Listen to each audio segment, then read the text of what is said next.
Hi all, this is Pradeep. Today I'm going to discuss about MicroK8s. In this demo, we are going to install MicroK8s on Ubuntu. I already launched EC2 machine and we are going to install the MicroK8s on Ubuntu. We are make it this make the cluster available outside means currently by default the cluster can access from by using the private IP. That means we can only access within that AWS environment, but we'll try to make it available outside means I have a outside there is application, so I'm connecting the cluster from the outside. So we'll discuss that how it's possible. So we'll start the demo. Yeah, so I already have the EC2 machine. So here you can see this is my EC2 machine, and its instance type is T2 medium. So basically we require T2 medium and minimum because the microKTs is huge binary. So that's why we required big server. So I choose T2 medium, and then this is a Ubuntu machine, and I have public IP and private IP. So now we are good.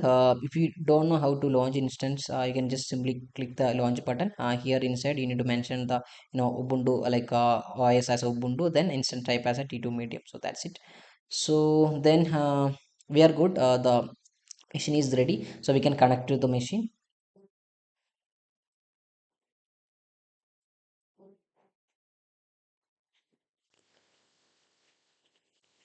Yeah, it's connecting. It's connected. Okay, fine. So I already created a blog. You can refer this blog, and this blog will guide you how to install MicroK8s on Ubuntu machine. So basically, first command it will update the packages. So this is the command to update the packages on Ubuntu. So next one is we are going to we can install MicroK8s by using snap command. So basically, we are using snap to install MicroK8s. So this command will take some time. So after that, we are user we are adding the existing user to the MicroK8s. So this will avoid using the sudo command. So each run. So that's why we are adding these things, and then we are checking the status. So we already installed by using snap command, then we are checking the status by using this command. So everything is fine, like the status is running, then we can enable some dependencies like enable DNS storage and dashboard. Okay, so this is the command for that. Then we can check the node information.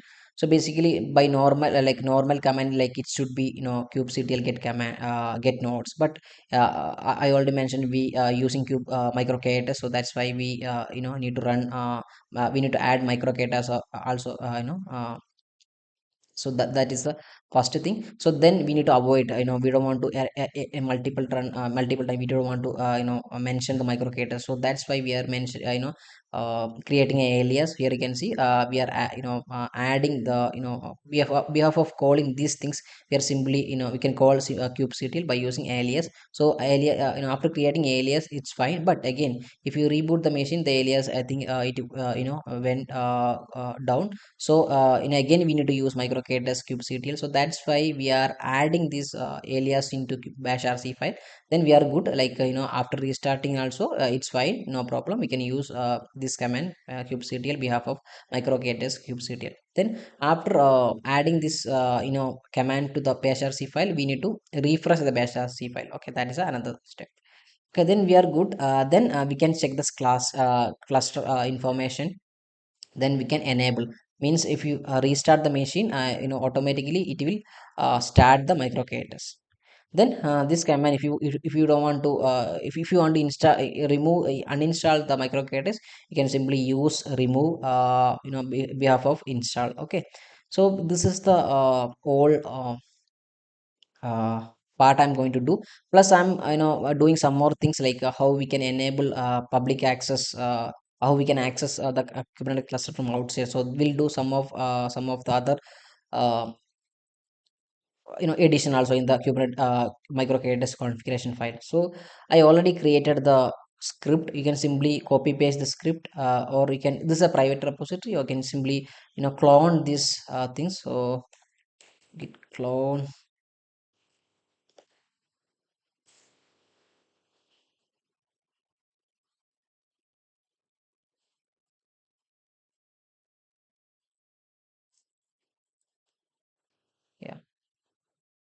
Mm, 1 second. Yeah, this one. Uh, what is the repository name? Kubernetes. Okay.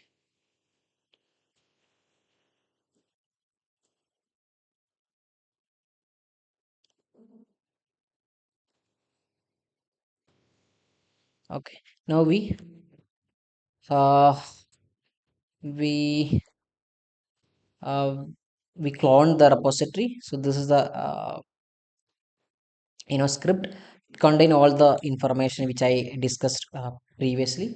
So we are doing installation, then checking the status, then doing adding that alias to bash rc file, all the things we are doing. So we are good, then we can make it as a executable this file. So chmod plus x, then what is this file name? Micro. Okay.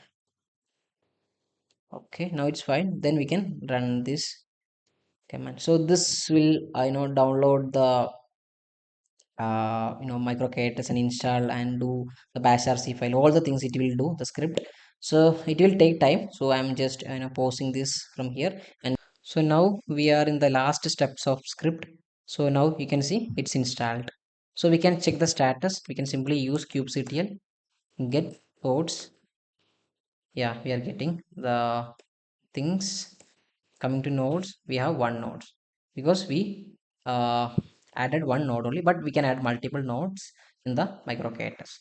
So yeah, that is the installation part. Now we can try to access it from the outside. Okay, so outside in the sense I have open lens. So this software is used to connect multiple Kubernetes cluster, and you can manage the Kubernetes cluster. Manage in the sense you can create the pods, or you can delete the pod, you can edit the pod by using GUI. Okay, so we can go to the cluster. We can go to, yeah, first we need kubectl, sorry, kubeconfig file. For that I'm just want to run one command. So we can go to this file. So this file contain all the commands how we can make it available to outside. So yeah, this is the command to get the kubeconfig file. So we are storing that kubeconfig file into this kubeconfig file. So we can do the cat.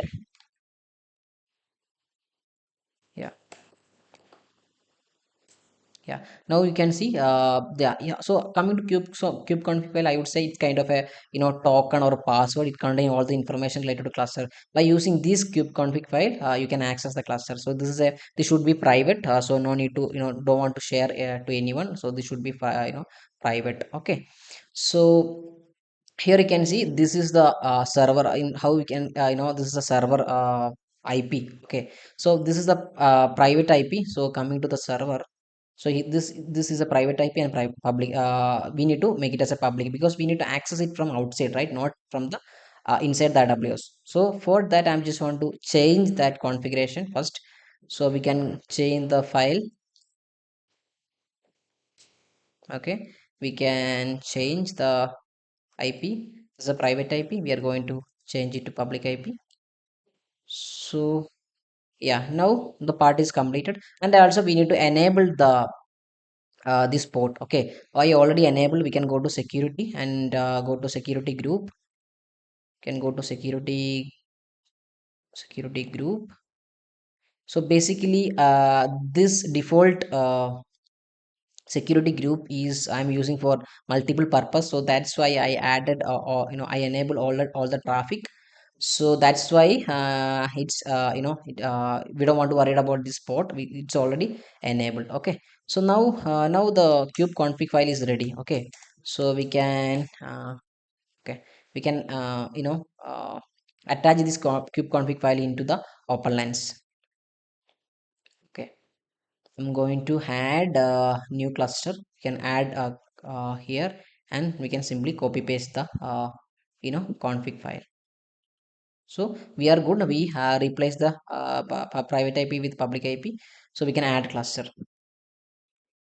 So yeah, new cluster is added, but still we are getting error. So this error is related to certificate. Here is clearly mentioning, like, the certificate is not available for the public IP. Here it's saying it's available for the private IP, but it's not for available for the public IP. So for that we need to customize the certificate configuration file. For that you need to go to this file. Okay, this file, you need to go to this file. You can go to this file. I'm using nano editor. We can go to this file again, and then we can go to this part. Okay, here you can add this two IPs, private and public IP. Before, we can just check the uh, certificate and information, like what are the IPs associated with this certificate. Okay, so for that you can simply copy paste this command, open SSL command. So here you can see it's clearly mentioned, this public IP is not it's not visible here. So for our purpose is to available public IP can use this certificate. For that we can go to the previous file, and we can enter the new IP. Okay, I'm going to add IP dot 3 equal to private IP. I can add this private IP first. Can go to, yeah, private IP. Okay, then IP4, we can attach this uh, yeah, public IP. Then yeah, we are good now.